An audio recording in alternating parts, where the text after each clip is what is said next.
Good morning, everybody. Today, I want to talk about negotiation. First, I'd like to talk about why negotiation is so important for business, and then we'll talk about different approaches to negotiation. After that, we'll talk about some techniques for negotiating successfully. So, why are negotiation skills so important?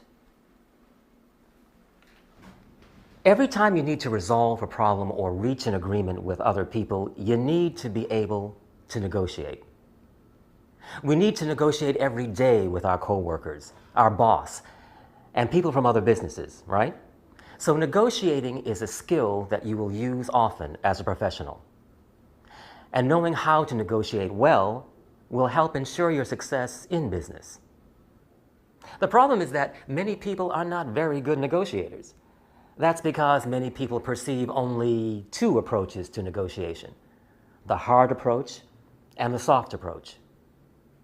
If you are a hard negotiator, you are concerned with winning, with reaching the decision that is best for you. You are not very concerned about the other person or your relationship with that person. Hard negotiators will concentrate on getting the decision they want. They won't stop until the other person agrees. In the end, hard negotiators may get what they want, but they may hurt their relationship with the other person, and that person may not want to work with them in the future. So in contrast, soft negotiators are more concerned with avoiding conflict, avoiding disagreement. They give in quickly because they don't want to have conflict with the other person. This approach to negotiation isn't good because soft negotiators often agree to decisions that are bad for them or bad for their business. Subsequently, they might be unhappy or disappointed because they believe they've lost the negotiation. So, instead of a hard or soft approach, successful negotiators, like myself, take a win-win approach where there isn't a winner or a loser.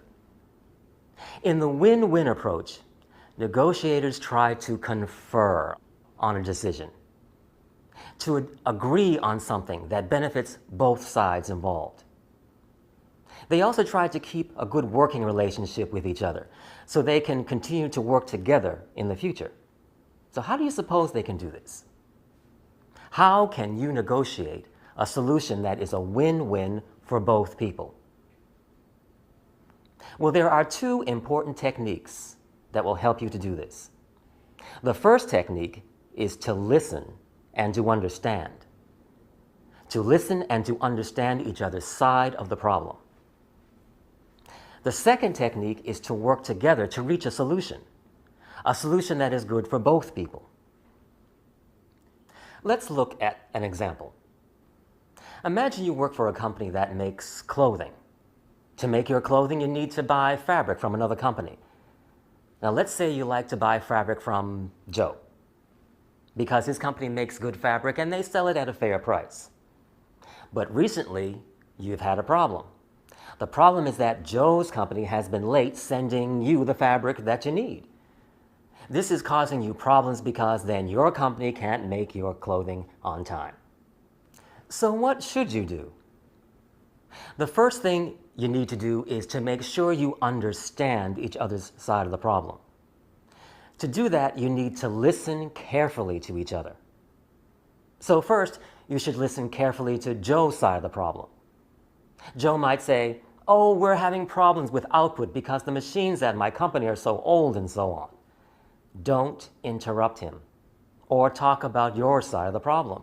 Instead, just listen and make sure you understand him. After you have heard and understood the other person, you should explain your circumstances. When you do, don't blame the other person for the problem. If you blame the person, they may get angry and may not want to talk to you anymore. One way to avoid blaming someone is to use I statements. That means you start sentences with the word I instead of you. So don't say to Joe, you are causing us problems. That might make Joe angry. Instead, you could say, I am worried because the fabric is late and we can't make our clothing. This way, you are explaining how you feel and how the problem affects you.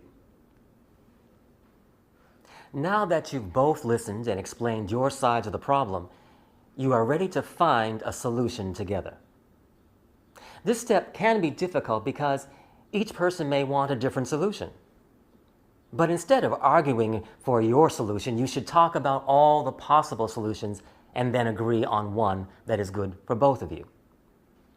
For example, both you and Joe might agree that you will buy some fabric from another company now and some fabric from Joe's company later. In this solution, you both win because you get the fabric you need now and Joe can continue to sell you fabric in the future.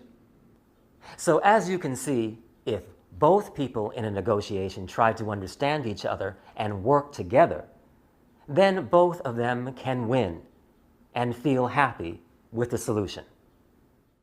There's a lot of different ways to run a business. Well, do you guys agree that the win-win approach is best, as compared to the soft or hard approach? Well, yeah. I mean, I think it's important that people listen to each other. They have to try to understand each other. It seems like common sense to me. Actually, I can't say that I agree with that. Really? No? No, I mean, we're talking about business. The goal's to make money. To do that, you have to think about yourself. So you like the hard approach? Yeah, I guess. But if you only think about yourself, no one else will want to work with you. You can't make money alone. But actually, not everyone you negotiate with is going to take a win-win approach. There are a lot of hard business people in the world. Still, I think you should just keep listening and don't give in. Keep trying to find other solutions. Eventually, the other person will agree if they really want to work with you. That seems a little soft to me.